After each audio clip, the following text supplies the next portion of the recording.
Nous sommes en 2019, il est 2 heures du matin et je travaille dans un grand cabinet d'avocats.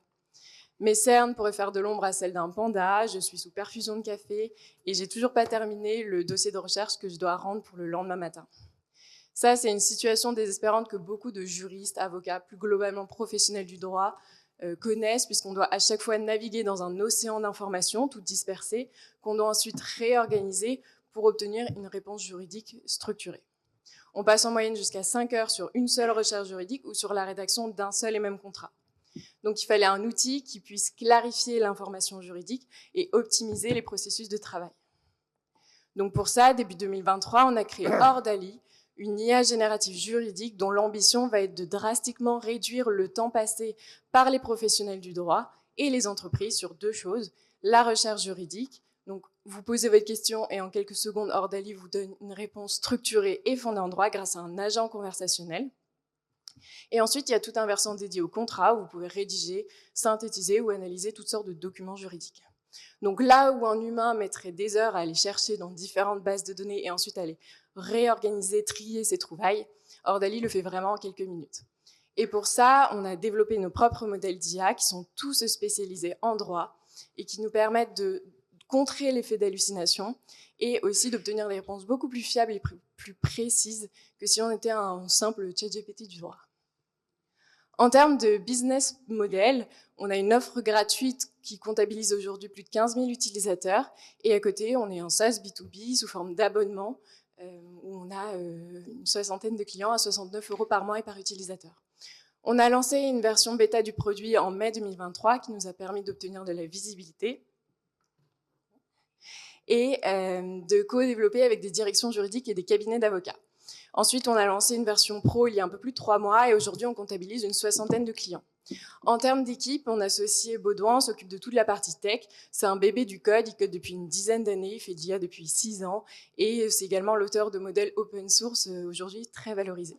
Et moi, donc, je suis juriste de formation, j'ai également fait l'ESSEC, donc je m'occupe de toute la partie commerciale et marketing et co-construction du produit au niveau juridique. À ce jour, nous sommes en pleine levée, on vise 2 millions pour la levée. L'objectif, c'est d'obtenir 1,4 million de chiffre d'affaires d'ici à 18 mois. Et pour ça, on a besoin donc d'ingénieurs et d'ordinateurs. On a sécurisé 250 000 € à ce jour, notamment auprès de Julien Chaumont, le CTO de Hugging Face, et Adrien Dassault. Donc si vous êtes intéressé, on peut en parler autour d'un YOLO, par exemple.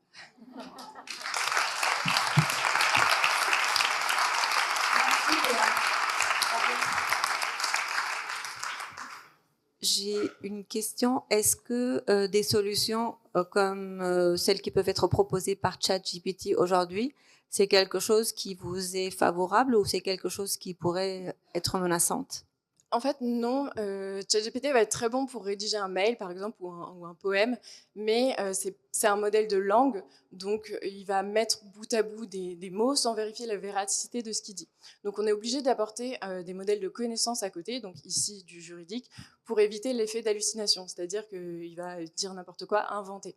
Donc si on le bride pour aller piocher dans une base de données spécifique, il sera obligé de raconter des choses fondées à chaque fois et de citer sa base légale.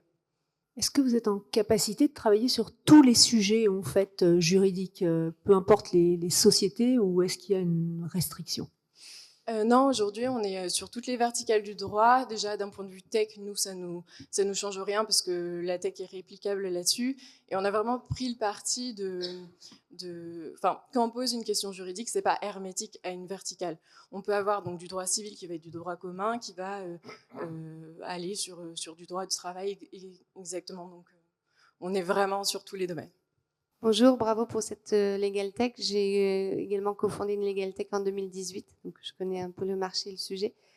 69 € par mois par utilisateur, ça me semble vraiment un prix pas trop bas, mais vraiment extrêmement bon marché. J'imagine que vous avez étudié, qu'il y a des raisons pour cela. Est-ce que notamment c'est dû à la concurrence ou est-ce que c'est dû à autre chose? Voilà. C'est essentiellement pour le moment un prix de départ aussi, qui a vocation à augmenter un petit peu, enfin, aussi pour laisser le temps à notre technologie d'évoluer de plus en plus. Donc c'est un prix vraiment early adopters pour le moment. Bonjour, bravo d'avoir embarqué un des fondateurs d'Hugging Face. Il y a tellement de nouvelles solutions que c'est difficile quand on n'est pas expert de savoir si ça vaut le coup. Donc, ça rassure un peu. Sur la présentation qu'on a, nous, il y avait 11 000 utilisateurs. Vous avez annoncé 15 000.